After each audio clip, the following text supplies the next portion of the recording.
আল্লাহর নবী সাল্লাল্লাহু আলাইহি ওয়াসাল্লাম বলেন, মানুষের জীবনের শুরু লগ্ন থেকে মৃত্যু পর্যন্ত যদি আল্লাহ তাআলার শুকরিয়া বান্দা সিজদায় পড়ে আদায় করে, আল্লাহর নবী সাল্লাল্লাহু আলাইহি ওয়াসাল্লাম বলেন, তারপরও আল্লাহ তাআলার একটা নিয়ামতের শুকর আদায় শেষ হবে না। কি বলেন, ঠিক কিনা? শেষ হবে না। আল্লাহ তাআলা আমাদেরকে এই দুনিয়াতে এত এত নিয়ামতের মধ্যে রাখছেন, এই হাজারো নিয়ামতের শুকর যদি আমরা কিয়ামত পর্যন্ত আদায় করি, তারপরও আল্লাহ তাআলার নিয়ামতের শুকর আদায় করে শেষ করা যাবে না। এজন্য আল্লাহ রাব্বুল আলামিন কোরআনের মধ্যে জানায়া দেন সুস্পষ্ট আয়াত, লা ইন শাকারতুম লাযীদান্নাকুম ওয়া লা ইন কাফারতুম ইন্না আযাবি লাশাদীদ। আল্লাহ রাব্বুল আলামিন কোরআনের মধ্যে বলেন, হে দুনিয়ার মানুষ, হে ঈমানদারের দল, আল্লাহ রাব্বুল আলামিন বলেন, হে দুনিয়ার উম্মতের দল, তুমি যদি আমি আল্লাহ তাআলার শুকরগুজার হও, তুমি যদি আমি আল্লাহ তাআলার শুকরিয়া আদায় করো, কিয়ামত পর্যন্ত যদি আমি আল্লাহ তাআলার শুকরগুজার করো, তারপর আমি আল্লাহ তাআলার একটা নিয়ামতের শুকর আদায় করে শেষ করা যাবে না। এজন্য আল্লাহ রাব্বুল আলামিন বলেন, তুমি শুকরিয়া আদায় করা থেকে বিরত থাকবাও না। আমি আল্লাহ তাআলা তোমাকে এত এত নিয়ামত দান করলাম, আমি আল্লাহ তাআলা তোমাকে এত সুন্দর দুইটা চক্ষু দান করলাম, এই চোখের যদি নিয়ামতের শুকর আদায় করো, হে দুনিয়ার মানুষ, শুকরিয়া আদায় করে শেষ করা যাবে না। আমি আল্লাহ তাআলা তোকে দুইটা হাত দান করলাম, এই হাতের যদি শুকরিয়া আদায় করো, কিয়ামত পর্যন্ত শুকর আদায় করে শেষ করা যাবে না। এজন্য আল্লাহ রাব্বুল আলামিন বলেন, হে ঈমানদারের দল, আমি আল্লাহ তাআলার এত বড় আসমান, আমি আল্লাহ তাআলার এত বড় জমিন ভোগ করিয়া, আমি আল্লাহ তাআলার সূর্য ভোগ করিয়া, আমি আল্লাহ তাআলার আকাশ ভোগ করিয়া, বান্দা তুই আমি আল্লাহ তাআলার শুকরিয়া আদায় করবি। এ বান্দা, এই শুকরিয়া আদায় করার কারণে কি লাভ জানোনি? আল্লাহ রাব্বুল আলামিন বলেন, লা ইন শাকারতুম লাযীদান্নাকুম, বান্দা তুই শুকরিয়া আদায় করবি আমার, আর আমি আল্লাহ তাআলা এই শুকর আদায় করার কারণে আমি আল্লাহ তাআলা তোর নিয়ামতকে আরো বাড়াইয়া দিব। এজন্য আল্লাহ রাব্বুল আলামিন বলেন, আমার শুকর আদায় করবা কেমনে? এ বান্দা, 5 বেলার নামাজের হাজিরা দিবা, মসজিদের মধ্যে 5 বেলার নামাজ আদায় করবা। ফজরের যখন আজান হয়ে যাবে, আজান হওয়ার সঙ্গে সঙ্গে এ বান্দা তুমি মসজিদের দিকে রওনা হবা, মসজিদের মধ্যে নামাজটা পড়ে আমি আল্লাহর শুকর আদায় করবা।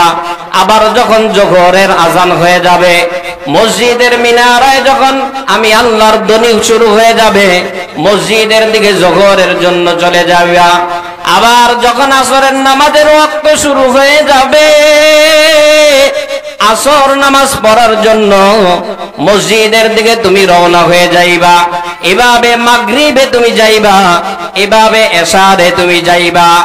এইভাবে যদি তুমি দৈনিক 5 বেলার নামাজের হাজিরা দাও, দৈনিক যদি 5 বেলার নামাজের হাজিরা দিতে পারো, এইভাবে যদি গোটা জিন্দেগিটা চালাইতে পারো, আমার শুকরিয়া আদায় করতে পারো, আল্লাহ রাব্বুল আলামিন বলেন, তুই মৃত্যুর পর আমি আল্লাহ তাআলা তোকে জান্নাতুল ফেরদাউসের মালিক আমি আল্লাহ বানাইয়া দিব। জোরে বলেন সুবহানাল্লাহ। কিসের মালিক বানাবে? জান্নাতুল ফেরদাউসের মালিক বানাবে। অথচ আমরা মনে করি আমাদের ঢাকা শহরে যদি একটা বড় ফ্ল্যাটের মালিক হই, তাহলে মনে হয় আমি বড় সৌভাগ্যবান। আমার ছেলেটা বিদেশে থাকে, মাসে 2 লক্ষ টাকা ইনকাম করে, সমাজের মধ্যে আমরা বলি যে আমার কপাল তো বড় ভালো, আমি তো বড় সৌভাগ্যবান।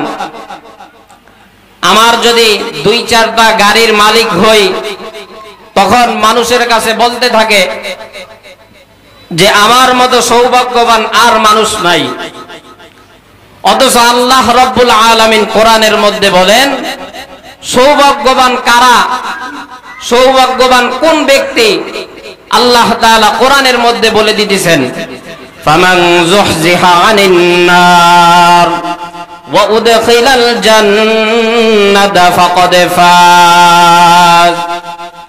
আল্লাহ রাব্বুল আলামিন কোরআনের মধ্যে বলেন, হে দুনিয়ার ঈমানদারের দল, তুমি একটা বড় বাড়ির মালিক হইলা, তুমি 2-4টা গাড়ির মালিক হইলা, তুমি নিজেকে সৌভাগ্যবান মনে করো। আল্লাহ রাব্বুল আলামিন বলেন না না না, এই কারণে তুই সৌভাগ্যবান হইতে পারবি না। আল্লাহ রাব্বুল আলামিন বলেন ফামান যুহজিহা আনিন নার ওয়া উদখিলাল জান্নাতা ফাকাদ ফাজ। আল্লাহ রাব্বুল আলামিন বলেন যেই ব্যক্তি জাহান্নামের আগুন থেকে রক্ষা পাইল, যেই ব্যক্তি আমি আল্লাহ তাআলার আযাব থেকে রক্ষা পাইল, যেই ব্যক্তিকে আমি আল্লাহ তাআলা জাহান্নাম থেকে মুক্তি দিলাম, জাহান্নাম থেকে মুক্তি দিয়ে আমি আল্লাহ তাআলা তাকে জান্নাতের মেহমান বানাইয়া দিলাম। আল্লাহ রাব্বুল আলামিন বলেন ফাকাদ ফাজ, দুনিয়ার মধ্যে এই ব্যক্তি হলো সফল কাম। বলেন সুবহানাল্লাহ। আমাদের শ্রোতা তো কম, আসরের সময় তো, এজন্য শ্রোতা কম। তবে ইনশাআল্লাহ মাগরিবের পরে আরো বড় বড় উলামায়ে কেরাম আসবেন, তখন হয়তোবা একটু বাড়বে। অনেক মানুষ আছেন এদিকে সেদিকে ঘোরাফেরা করতেছি, মাহফিল হইতেছে, আমরা দোকান পাটে মনে করে মাহফিল হইলে বেচা কিনা ভালো হবে, এই জন্য আগে থেকেই দোকানপাট সাজায়, মানুষজন ভিড় করে। অথচ আল্লাহর নবী সাল্লাল্লাহু আলাইহি ওয়াসাল্লাম বলেন একটি দ্বীনি মজলিসে বসে একটি দ্বীনি কথা শ্রবণ করে ওই কথার উপর যদি আমল করতে পারে, আল্লাহ তাআলা বলেন 60 বছর নফল ইবাদত করলে যেই সওয়াব, আল্লাহ তাআলা তার আমলনামায় ওই পরিমাণ সওয়াব দান করবেন। বলেন সুবহানাল্লাহ। এজন্য 1 নং বাবুরাইলবাসী, যুব সমাজ এবং সমস্ত এলাকাবাসীর জন্য এটা একটা রহমত, এটা একটা বরকত, এটা একটা নাজাতের উসিলা। আল্লাহ তাআলা কিয়ামতের ময়দানে উসিলা খুঁজবেন যে আমার এই বান্দাটাকে কোন উসিলায় মাফ করা যায়। তার গোটা জিন্দেগিতে ছোট্ট কোনো ভালো আমল আছে কিনা, তার গোটা জিন্দেগিতে এমন কোন ক্ষুদ্র আমল আছে কিনা যেই আমলের কারণে আমি আল্লাহ তাআলা তাকে মাফ করে দিতে পারি। ছোট আমল খুঁজবে। এজন্য হতে পারে আজকের এই মাহফিলের উসিলায় এমনও হতে পারে আল্লাহ তাআলা চাইলে এই এলাকার সমস্ত কবরবাসীদের কবরের আযাবকে আল্লাহ তাআলা মাফ করে দিতে পারেন। সকলে বলেন আমিন। এবং আমরা এই দোয়া করি আল্লাহ তাআলা যেন সমস্ত কবরবাসীর আযাবকে এই মাহফিলের উসিলায় মাফ করে দেন। এই জন্য মুহতারাম হাজিরিন, এদিক সেদিক ঘোরাফেরা না করে আপনার সময়, আপনি নামাজ পড়েন বা না পড়েন, আপনার সময় থেমে থাকবে। বলেন, কথা বলে না। যারা আছেন তারা বলেন সময়ের গতিতে চলবে। জেল হাজতে যেই ব্যক্তি থাকে তারও দিন কাটে, তারও রাত্র কাটে। জেল হাজতের বাহিরে যেই ব্যক্তি থাকে তারও দিন কাটে, তারও রাত্র কাটে। একজন বেনামাজি 1 ওয়াক্ত নামাজও পড়ে না, তারও সময় কেটে যায়, তারও দিন ফুরিয়ে রাত্র আসে, রাত্র শেষ হয়ে আবার দিন আসে, তারও দিন চলে। আবার একজন নামাজি মুসল্লি 5 বেলার নামাজের হাজিরা দেয়, শীতের রাত্র কম্বল ছেড়ে উঠতে মন চায় না, কিন্তু মালিকের ভয়, আল্লাহর ভয়, আল্লাহ না আমারে বানাইছে, আল্লাহ না আমার জন্য জান্নাত বানাইছে, আল্লাহ তো আমার জন্য জাহান্নাম বানায় নাই। ওই মালিকের ভয়ে নিজের আরামের বিছানাকে ত্যাগ করে শীতের রাত্রে কনকনে শীত পুকুরের পানি দিয়ে উযু করে বান্দা তারপরে মসজিদে গিয়ে ফজরের নামাজ পড়ে, তারও যেমন দিন কাটে। আবার যেই ব্যক্তি সারা রাত্র ঘুমাইলো, নামাজ পড়লো না, তারও দিন কাটে। কি বলেন, কাটে কিনা? এই জন্য মুহতারাম হাজিরিন, আমাদের হায়াত, আমাদের সময়, আমাদের একটা সেকেন্ড শেষ হচ্ছে মানে মৃত্যুর দিকে আমরা আগাইতেছি। একটা সেকেন্ড চলে যাচ্ছে মানে আমার গোটা জিন্দেগি থেকে আমার হায়াত কমতেছে। তাহলে হায়াত যদি কমে যায়, আবার মৃত্যুও যদি ঘনিয়ে যায়, মৃত্যুও যদি হয়ে যায়, এই দুনিয়া থেকে কি নিয়ে গেলাম? এজন্য দুনিয়া কামায়ের জায়গা, দুনিয়া আরাম আয়েশের জায়গা না। ইমানদারের জন্য, মুমিনের জন্য দুনিয়া আরাম আয়েশের জায়গা না। এজন্য এলাকাবাসী যারা আছেন এবং বাসাবাড়িতে মা বোনেরা যারা আছেন, মা বোনেরা বিশেষ করে আপনারা আপনাদের কাজ থেকে ফারেক হয়ে জায়নামাজ বিছিয়ে মুসল্লায় এই বয়ান শোনার জন্য আপনারা সমস্ত কাজ থেকে ফারেক হয়ে যান। কাজ আপনি কালকেও করতে পারবেন, পরশুও করতে পারবেন, কিন্তু এই মাহফিল কালকে থাকবে না। কি বলেন, থাকবে নি? থাকবে না। এই মাহফিল আজকে রাত্রেই শেষ হয়ে যাবে। এই জন্য সময়ের কদর করা, সময়ের মূল্যায়ন করলে এই সময় আপনাকে মূল্যায়ন করবে। আর যদি আমরা সময়কে অপচয় করি, এই সময়ও আমাদের কোনো কাজে আসবে না।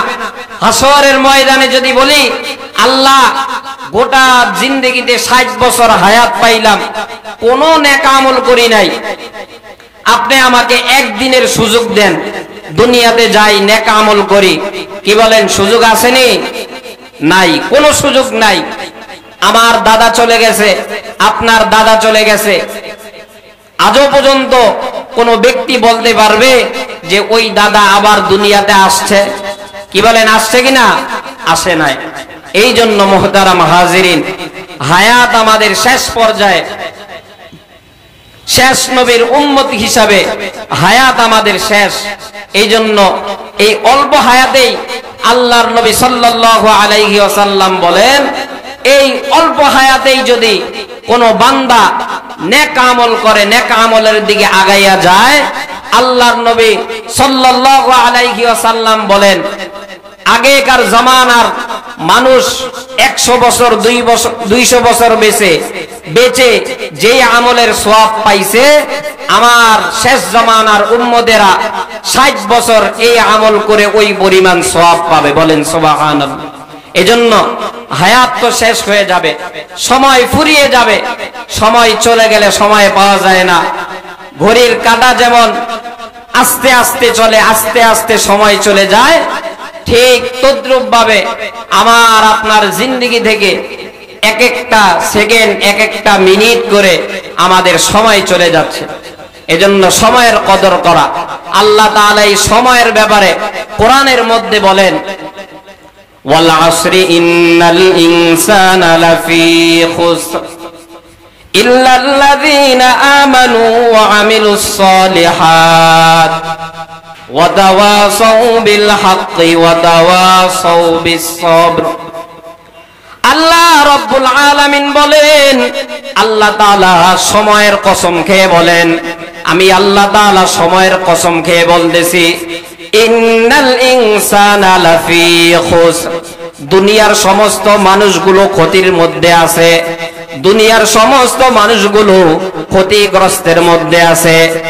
এরপরের আয়াতে আল্লাহ তাআলা বলেন, 4 শ্রেণীর মানুষের জন্য কোনো ক্ষতি নাই, ইল্লাল্লাযীনা আমানু ওয়া আমিলুস সালিহাত ওয়া তাওয়াসাউ বিল হাক্কি ওয়া তাওয়াসাউ বিস সাবর। আল্লাহ রাব্বুল আলামিন বলেন, 4 শ্রেণীর মানুষের জন্য কোনো ক্ষতি নাই। 1 নম্বরে ইল্লাল্লাযীনা আমানু, যারা আমার উপরে ঈমান আনয়ন করবে, যারা আমি আল্লাহকে আল্লাহ বলে বিশ্বাস করবে। যারা আমি আল্লাহ তাআলাকে রব বলে বিশ্বাস করবে, যারা আমি আল্লাহ তাআলাকে না দেখে স্বীকার করবে, আল্লাহ রাব্বুল আলামিন বলেন এই ব্যক্তি ক্ষতির মধ্যে নাই। 2 নাম্বার হলো আমিলুস সলিহাত, 2 নম্বরে যেই বান্দা নেক আমল করবে এই বান্দা ক্ষতির মধ্যে নাই। 2 নাম্বার হলো ওই যে বলছিলাম নেক আমল, ছোট আমল, নেক আমল করা। তাহলে 1 নাম্বার হলো যে ইমানদার, যার মধ্যে ঈমান নামক দৌলত আছে, এই ব্যক্তি কোনো ক্ষতিগ্রস্তের মধ্যে পড়বে না। 2 নাম্বার হলো ওয়ামিলুস সলিহাত, সালেহ আমলগুলো করবে, নেক আমলগুলো করবে, এই ব্যক্তিও ক্ষতির মধ্যে পড়বে না। 3 নাম্বার হলো ওয়াতাওয়াসাউ বিল হক, যেই ব্যক্তি হককে হক বলে বিশ্বাস করবে, সত্যকে সত্য বলবে, মিথ্যাকে মিথ্যা বলবে, গুনাহকে গুনাহ বলবে, সওয়াবকে সওয়াব বলবে, এই ব্যক্তি ক্ষতির মধ্যে পড়বে না। 4 নাম্বার হলো ওয়াতাওয়াসাউ বিস সবর, যেই ব্যক্তি ধৈর্য ধারণ করবে। বলেন কি ধরবে? ধৈর্য ধারণ করবে। এই জন্য দেখবেন মাঝে মধ্যে আল্লাহ তাআলা ধৈর্যের পরিচয় নেয়। কি বলেন, নেয় কিনা? মাঝে মধ্যে আল্লাহ ধৈর্যের পরিচয় নেয়। কখনো সন্তানকে দুনিয়া থেকে নিয়ে যাওয়ার কারণে, কখনো আপনাকে একেবারে নিঃস্ব বানিয়ে দেওয়ার কারণে, আপনার সম্পত্তি আপনার থেকে শেষ হয়ে যাওয়ার কারণে, আবার কখনো দেখবেন আল্লাহ তাআলা ধৈর্যের পরিচয় নেয় বাংলাদেশের মুসলমানদেরকে বন্যা বৃষ্টির কারণে। কি বলেন, ঠিক কিনা? কথা বলে না। অনেক সময় বন্যার কারণে আল্লাহ তাআলা ধৈর্যের পরিচয় নেয়, কিন্তু প্রাকৃতিকভাবে মুসলমানদেরকে, মুসলিম বিশ্বকে ইহুদি খ্রিস্টান নাসারারা, বিজাতীয় ধর্মীরা মুসলমানদেরকে শেষ করার জন্য তারা পায়তারা চালাচ্ছে।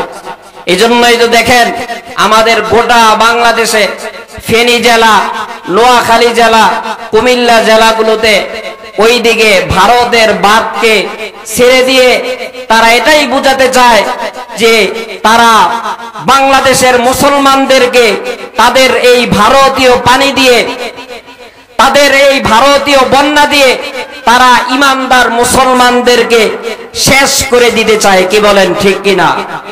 তবে আল্লাহ তাআলা বলেন যারা মুসলমানদের বিরুদ্ধে ষড়যন্ত্র আর চক্রান্ত করবে, গোটা দুনিয়ার মানুষও যদি মুসলমানদের বিরুদ্ধে ষড়যন্ত্র করে, মুসলমানদেরকে ধ্বংস করে দিতে চায়, আর আমি আল্লাহ যদি তাকে হেফাজত করতে চাই, কি বলেন, ঠিক কিনা?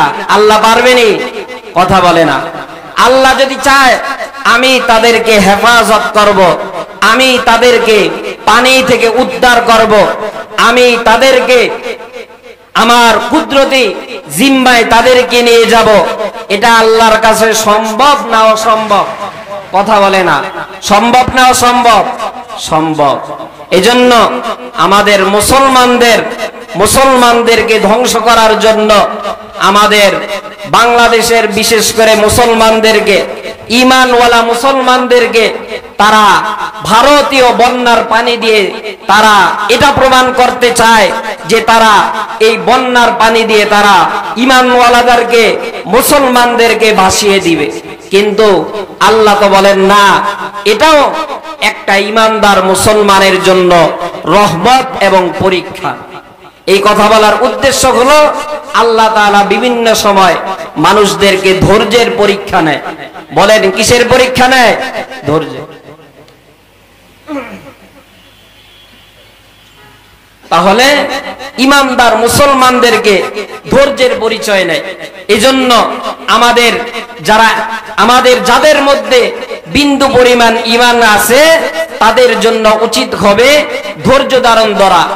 আর আল্লাহ তাআলা সূরা আসরের মধ্যে এটাই বুঝাতে চেয়েছেন যে বান্দা, তুই বিপদে, তুই অসুস্থে, তুই সুস্থ অবস্থায়, তোর ঘরে এক বেলা খানা থাকুক বা না থাকুক, তুই 3 বেলা খাবার খাও বা না খাও, সদা সর্বদা বলেন তাওয়াক্কুল ভরসা করবে কার উপর? আল্লাহর উপর। কার উপর? আল্লাহর উপর। এজন্য সদা সর্বদা ধৈর্য ধারণ ধরা। তো মুহতারাম হাজিরিন, আমি আপনাদের সামনে যে আয়াতটা নিয়েছিলাম ওই আয়াতটার অর্থ করতে পারি নাই, অন্যদিকে চলে গেছি।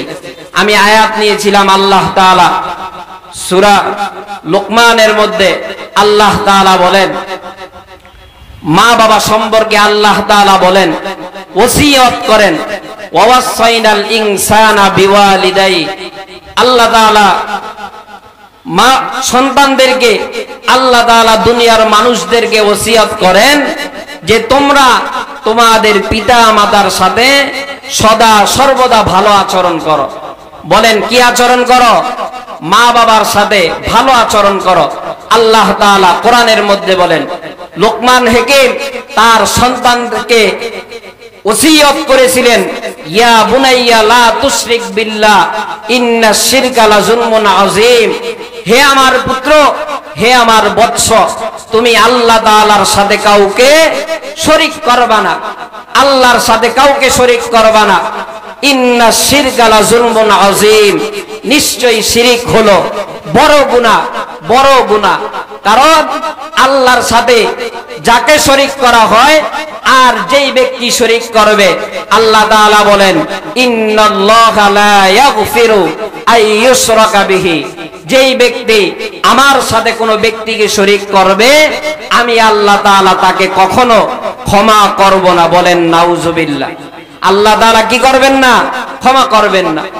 তো এই আয়াতের মধ্যে আল্লাহ তাআলা বলেন মা বাবার সাথে ভালো আচরণ করা। বলেন কি করা? ভালো আচরণ করা। বনি ইসরাইলের মধ্যে 3 যুবক এভাবে সফরের মধ্যে বের হইছে। সফরের মধ্যে বের হওয়ার পর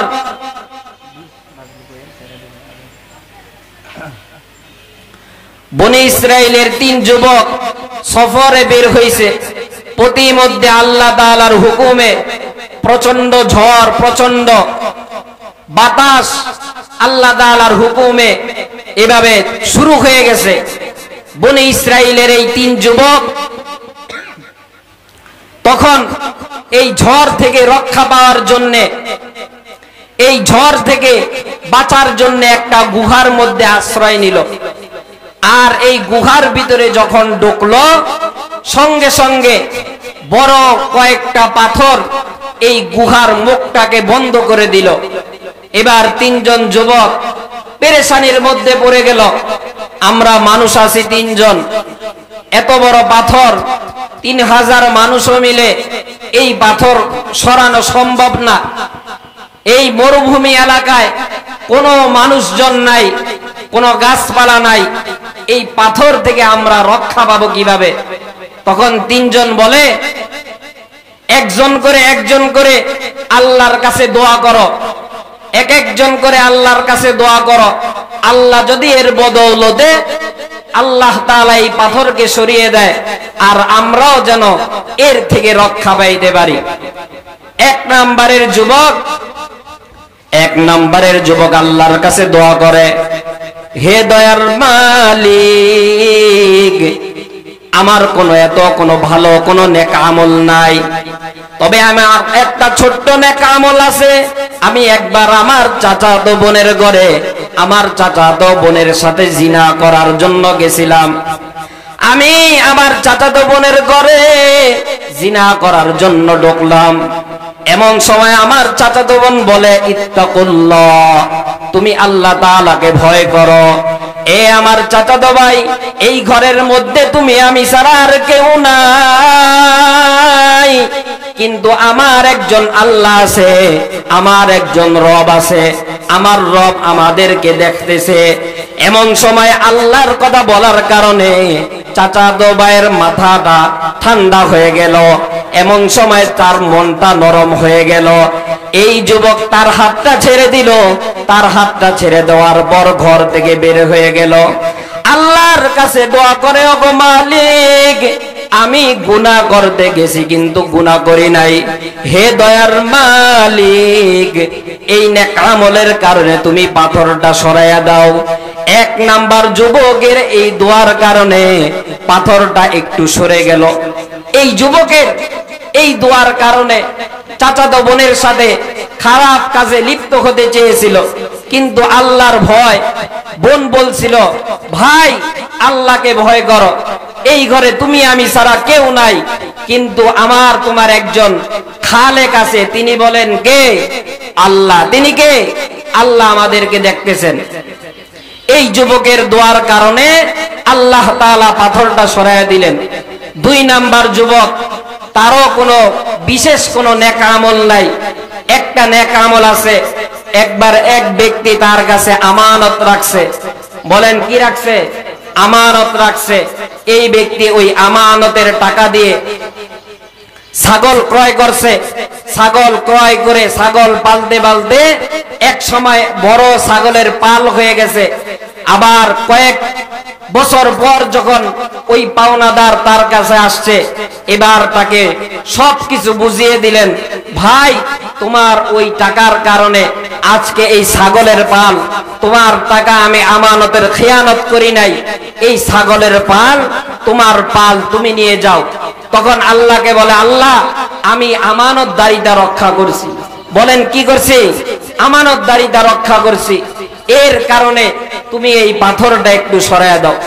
আল্লাহ তাআলা এর কারণে পাথরটা আরেকটু সরিয়ে দিলেন। এবার বলেন দুইজন শেষ হয়ে গেল, আর আছে কয়জন? কথা বলে না। আর আছে একজন। তখন ওই দুইজন বলে, ভাই তুমি একটু আল্লাহর কাছে দোয়া করো, তোমার কোনো নেক আমল থাকলে। এই ব্যক্তি বলে, আমার তো বড় কোনো নেক আমল নাই, তবে আমি ছোট্ট একটা আমল করতাম। আমি সারাদিন মরুভূমিতে মরুহীন জঙ্গলে কাজ করতাম, কিন্তু রাতের বেলা এসে মাকে খাবার না খাইয়ে আমি কখনো ঘুমাইতাম না। বলেন সুবহানাল্লাহ। বলেন কাকে খাবার না খাইয়ে? মাকে। তখন এই যুবক বলে, আমার তো বড় কোনো আমল নাই, তবে আমি মাকে দৈনিক রাত্রে, প্রতিদিন রাত্রে মাকে খাবার খাইয়ে তারপরে আমি ঘুমাইতাম। একদিন মরুভূমিতে এসে বাসায় দেখি মা ঘুমিয়ে গেছে। মা ঘুমন্ত অবস্থায় খাবার খায় নাই। তখন আমি খাবার নিয়ে মার সামনে দাঁড়িয়ে আছি, মাকে ডাকও দেই না, মার ঘুম ভেঙে যাবে। এভাবে সারা রাত্র আমি দাঁড়িয়েছিলাম। গভীর রজনীতে মার ঘুম ভেঙে গেল। এবার মার ঘুম ভাঙার পর মা বলে, সন্তান এত গভীর রাত্র, শীতের রাত্র, তুমি এখনো ঘুমাও নাই? তখন বলে, মা তুমি না খাবার খাও নাই, তুমি না রাতে খাবার না খেয়ে ঘুমিয়ে গেছো, আমি সন্তান কিভাবে ঘুমাই? তোমার জন্য আমি খাবার নিয়ে দাঁড়িয়ে আছি, তুমি খাবার খাও, এরপরে আমি সন্তান ঘুমাবো। এবার মা ডাক দিয়ে বলেন, এ আমার সন্তান, এত গভীর রজনী, সমস্ত মানুষগুলো ঘুমের মধ্যে আচ্ছন্ন, এই সন্তান তুমি আমি মার জন্য এত কষ্ট করে দাঁড়িয়ে রইলা। আল্লাহর কাছে দুইটা হাত তুলে এই সন্তানের জন্য মা দোয়া করে, আল্লাহ আমার এই সন্তানের প্রতি তুমি রাজি হয়ে যাও, আমার এই সন্তানের প্রতি তুমি সন্তুষ্ট হয়ে যাও। আমার এই সন্তান যদি কোনো মুসিবতে পড়ে, আমার সন্তানকে তুমি উদ্ধার করো। আল্লাহ রব্বুল আলামিন ওই মায়ের দোয়ার বরকতে ওই সন্তানকে কবুল করে নিয়েছেন। এবার আল্লাহর কাছে যখন দোয়া করলেন, আয় আল্লাহ আমার কোনো নেক আমল নাই, মা বাবার খেদমত আমি করছি, আয় আল্লাহ মার খেদমতের কারণে তুমি আজকের পাথরের বিপদ থেকে আমাকে তুমি হেফাজত করো। বলেন সুবহানাল্লাহ। আল্লাহ তাআলা এই দোয়ার বদৌলতে আল্লাহ তাআলা বলেন যে আমি ওই গুহার পুরা পাহাড়ের মুখটা আমি আল্লাহ তাআলা মিনিটের মধ্যে, সেকেন্ডের মধ্যে সরিয়ে ফেললাম। বলেন সুবহানাল্লাহ। এজন্য মুহতারাম হাজিরিন, আমাদের যাদের মা আছে, আমাদের যাদের বাবা আছে, এমনও সন্তান পাওয়া যায় মাকে মা বলে ডাক দেয় না, বাবাকে বাবা বলে ডাক দেয় না, শরম লাগে। অথচ যার মা বাবা নাই ওই ব্যক্তি বোঝে মা বাবার মূল্য কত, কি বলেন ঠিক কিনা? নবী আলাইহিস সালাম বলেন, হুমা নারুকা ওয়া জান্নাতুকা, তোমার মা বাবা হয়তোবা তোমার জন্য হবে জাহান্নামের কারণ, আর না হয় হবে জান্নাতের কারণ। দুনিয়াতে মা বাবাকে পাইয়া যদি মা বাবার খেদমতটা ভালোভাবে করতে পারো, তোমার জন্য হবে জান্নাত। আর যদি ওই মা বাবাকে তুমি কষ্টের মধ্যে রাখো, তোমার জন্য হবে জাহান্নাম। বলেন নাউজুবিল্লাহ। যে হাদিসটা বলেছিলাম, রিদর রব্বি রিদল ওয়ালিদাইন, আল্লাহ তাআলা বলেন সন্তানের সন্তুষ্টি পিতা মাতার সন্তুষ্টির মধ্যে, আর আল্লাহ তাআলা রাগান্বিত হয়ে যান মা বাবাকে অসন্তুষ্টি করার কারণে।